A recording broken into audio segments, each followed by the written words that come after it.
Makan makanan untuk asam lambung part 2. Apa saja untuk bahan-bahannya? Mari kita simak.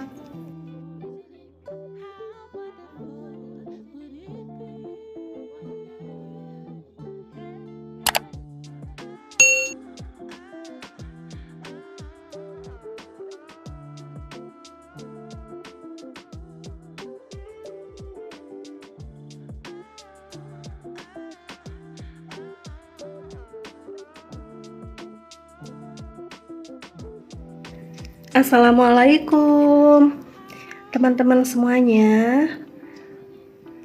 Selamat datang di YouTube channel saya, Murni Masak.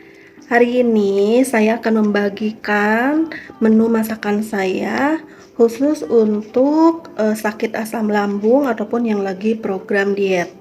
Nah, untuk bahan-bahannya di sini saya menggunakan tahu sutra. Boleh diganti dengan tahu kuning sesuai selera saja. Nah, untuk tahu ini bakal saya kukus. Dan untuk campuran tahunya saya kasih juga untuk buncis dan dipotong-potong kecil setelah saya cuci buncisnya.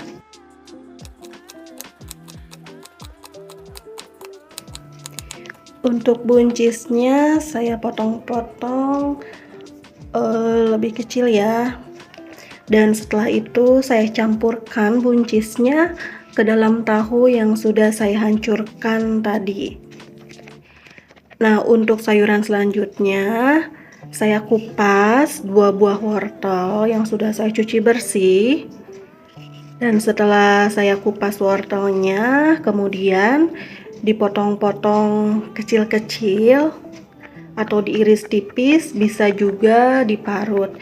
Karena di sini ukuran wortelnya kecil, jadi saya potong-potong aja kayak gitu. Nah, setelah dipotong-potong, campurkan kembali kepada tahu dan buncis yang sudah dipotongin tadi. Jangan lupa kasih daun bawang, karena saya nggak punya daun bawang, jadi saya di sini kasihnya daun seledri. Nah, aduk-aduk ya sampai rata.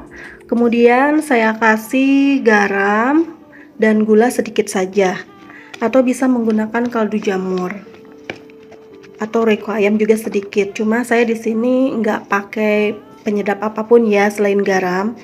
Dan setelah itu saya kasih juga untuk telur ayamnya. Tapi jika asam lambung teman-teman meningkat seperti sering sendawa, itu namanya GERD.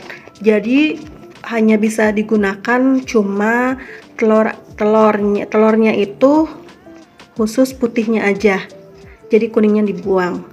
Nah, setelah itu mari kita tuangkan ke dalam wadah yang berbeda untuk pengukusan tahunya. Dan ini dijamin enak banget seperti pepes tahu, namun bedanya nggak pakai merica.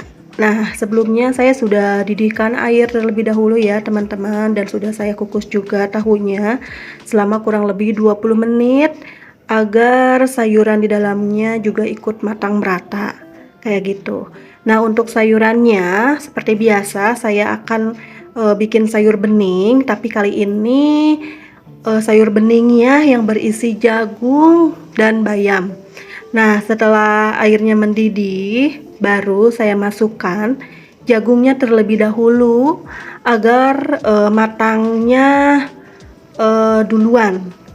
Nah, selain itu juga saya kasih potongan bawang merah 3 siung, dan untuk bumbunya seperti biasa